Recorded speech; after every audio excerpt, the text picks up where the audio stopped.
जहाँ वो अपने ही बेटियों से शादी कर लेता है। इसके बाद वो इन लोगों के साथ में आगे क्या क्या करता है ये हम लोग इस वीडियो में देखने वाले हैं। तो चलिए इस मूवी को शुरू करते हैं। मूवी के स्टार्टिंग में हम लोग बहुत सारी लड़कियों को खाने के टेबल पर खाना खाते हुए देखते हैं। इन सभी लड़कियों के बीच में सिर्फ एक ही आदमी होता है और उसका नाम सैफर्ड था। यहीं पर हम लोग रेड ड्रेस पहने हुए कुछ लड़कियों को देखते हैं। वहीं कुछ लड़कियों ने ब्लू ड्रेस पहन रखी है। जिन लड़कियों ने रेड ड्रेस पहनी है वो सैफर्ड की वाइफ हैं। वहीं जिन्होंने ब्लू ड्रेस पहन रखी है वो सैफर्ड की बेटियां हैं। असल में ये लोग बाहरी दुनिया से अलग होकर जंगल में एक ग्रुप बनाकर रहते हैं और ये सभी लोग सैफर्ड की ही पूजा करते हैं और उसी को अपना भगवान मानते हैं। ये लोग सैफर्ड को भगवान इसलिए भी मानते थे क्योंकि सैफर्ड ने इन लोगों की उस वक्त मदद की थी जब इन लोगों की हालत बहुत खराब थी, क्योंकि ये सारी लड़कियां बाहरी दुनिया से बहुत परेशान थी। इसलिए सैफर्ड ने उन्हें अपने साथ रखा, उन्हें खाना और रहने के लिए घर दिया। साथ ही साथ सैफर्ड उन्हें प्रोटेक्ट भी किया करता था। इसलिए ये सारे के सारे लोग सैफर्ड को भगवान की तरह मानते थे। यहाँ तक कि ये लोग खाने और सोने से पहले सैफर्ड के नाम का प्रार्थना किया करते थे।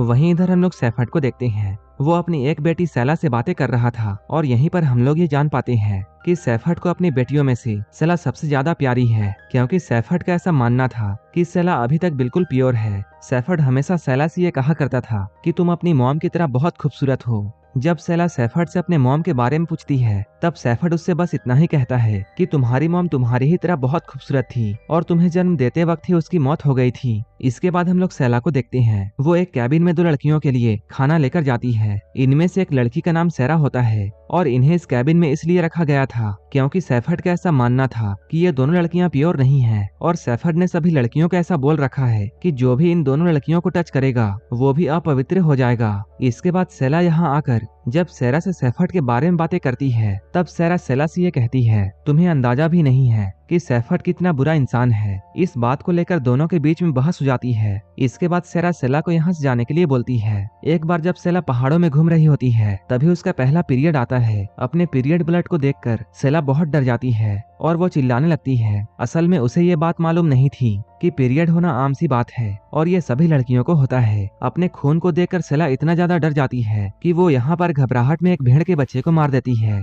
इसके बाद वो सभी के सामने आकर ये बताती है कि जंगली कुत्तों ने आकर भेड़ों को मार दिया है। यहाँ सैफर्ड भी उसकी बातों पर विश्वास कर लेता है। इसके बाद सेला यहाँ से जाती है। सेला इतना ज्यादा डर गई थी कि उसे रात में नींद नहीं आती है। तभी उसे गाड़ी की आवाज सुनाई देती है। जब वो अपने कमरे से झांक कर देखती है तब वो सैफर्ड को एक पुलिस वाले से बातें करते हुए देखती है। वो पुलिस वाला सैफर्ड को ये धमकी देता है कि तुम लोगों को ये जगह जल्दी ही छोड़नी होगी, नहीं तो तुम सभी को अरेस्ट कर लिया जाएगा, क्योंकि ये जंगल गवर्नमेंट का है और इसे तुम अपना घर नहीं बना सकते हो। अगले ही दिन सैफर्ड इन सभी को ये कहता है हमें इस जगह को छोड़कर जाना होगा, नहीं तो बाहर की दुनिया वाले तुम सभी को अपने साथ ले जाएंगे। इसके बाद सैफर्ड इन लोगों से ये कहता है मैं तुम सभी को एक ऐसी जगह लेकर जाऊंगा, वो जगह बहुत खूबसूरत होगी। ये बात सुनकर सारी लड़कियां बहुत खुश होती हैं, लेकिन सेला सैफर्ड की बातों को सुनकर बिल्कुल भी खुश नहीं थी क्योंकि उसे ये जगह बहुत पसंद थी। सेला को ऐसे उदास देखकर सैफर्ड उसके पास में आता है और वो फिर से उसे समझाता है कि तुम्हें हमारी दूसरी जगह बहुत पसंद आएगी। ये सुनकर सेला को भी सैफर्ड की बातों पर यकीन आने लगता है। इसके बाद ये सभी लोग अपना सामान पैक करके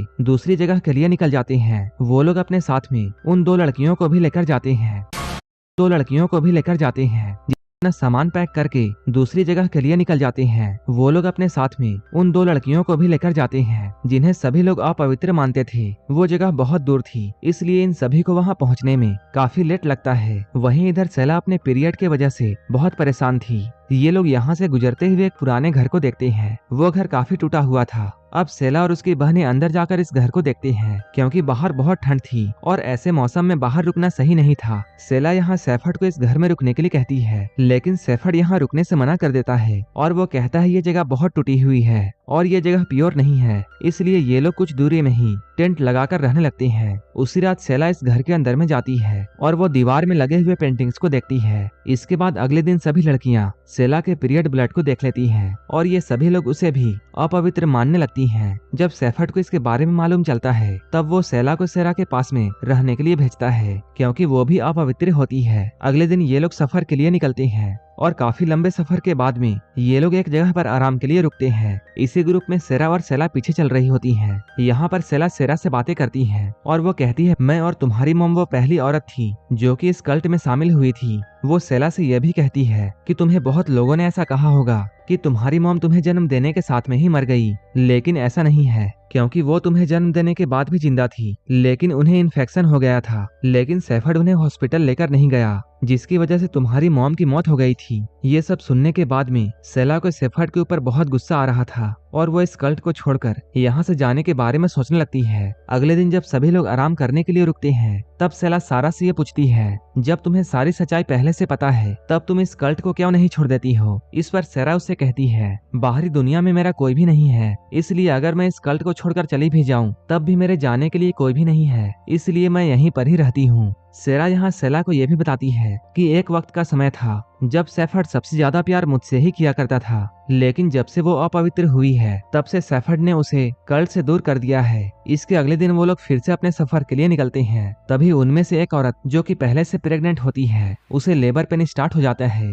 वो औरत बार बार ऐसा बोल रही थी कि वो उस बच्चे को वहाँ जन्म देना नहीं चाहती है, लेकिन लेबर पेन ज्यादा होने की वजह से उस औरत को जंगल में ही अपने बच्चे को जन्म देना पड़ता है और इस बच्चे के जन्म के साथ ही उसकी मौत हो जाती है। उस औरत की मौत की वजह से सभी लोग बहुत दुखी हो जाते हैं, लेकिन सेफर्ड को इससे कोई फर्क नहीं पड़ता है और इसके बाद वो उस औरत की बॉडी को वहीं पर जलाने लगता है। तभी यहाँ पर सारा आती है और वो कहती है ये तुम्हारी वजह से हुआ है, लेकिन सेफर्ड उसकी बातों पर ध्यान नहीं देता है। अब ये लोग आगे सफर के लिए निकल रहे होते हैं, लेकिन सेफर्ड उस औरत के बच्चे को अपने साथ लेकर नहीं जाता है, क्योंकि उस औरत ने एक लड़के को जन्म दिया था और सेफर्ड के हिसाब से इस कल्ट में उसके अलावा कोई भी लड़का नहीं हो सकता है। जब सेरा ये सब देखती है, तब वो ये डिसाइड करती है कि वो इन लोगों के साथ में आगे नहीं जाएगी और वो उस बच्चे का ख्याल रखने के लिए यहीं पर रुकेगी। इसके बाद ये सभी लोग आगे बढ़ते हैं और कुछ दूर जाने के बाद में ये सभी लोग रुक जाते हैं, क्योंकि उन्हें ऐसा लग रहा था कि वो लोग रास्ता भटक चुके हैं। तभी एक लड़की दूसरी तरफ अपना हाथ दिखाकर ये बोलती है कि मैंने वहाँ पर कुछ देखा था। जब सेफर्ड उस लड़की को ऐसा करता हुआ देखता है, तब सेफर्ड उस लड़की को बहुत मारता है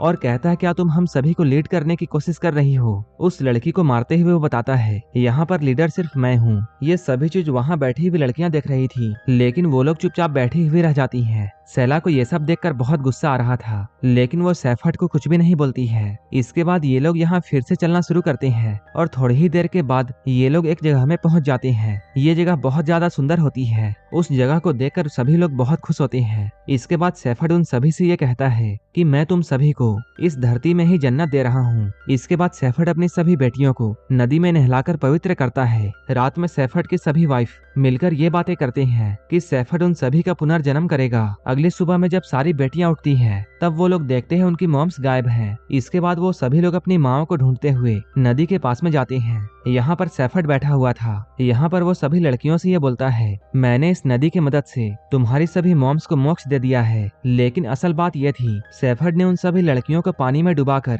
एक एक करके मार दिया था। इसके बाद सेफर्ड अपनी सभी बेटियों से ये कहता है कि अब तुम लोग मेरी वाइफ बनोगी, और इसके बाद वो सेला को अपने पास बुलाता है और उससे बोलता है तुम मेरी सबसे अच्छी वाइफ बनोगी और तुम इस कल्ट को लीड भी करोगी। इस पर सेला उसे मना कर देती है, जिस पर सेफर्ड गुस्से में उसे एक चाटा मारता है। इस पर सेला को भी गुस्सा आ जाता है और वो भी सेफर्ड को जोर जोर से चाटे मारने लगती है। अब सेला को देखकर बाकी सभी लड़कियों की हिम्मत बढ़ जाती है। इसके बाद ये सभी लोग मिलकर सेफर्ड को जान से मार देते हैं। इसके कुछ दिनों के बाद में जब पुलिस वाले यहाँ आते हैं, तब उन्हें सेफर्ड की सभी वाइफ्स की डेड बॉडीज मिलती हैं। साथ ही उन्हें जंगल में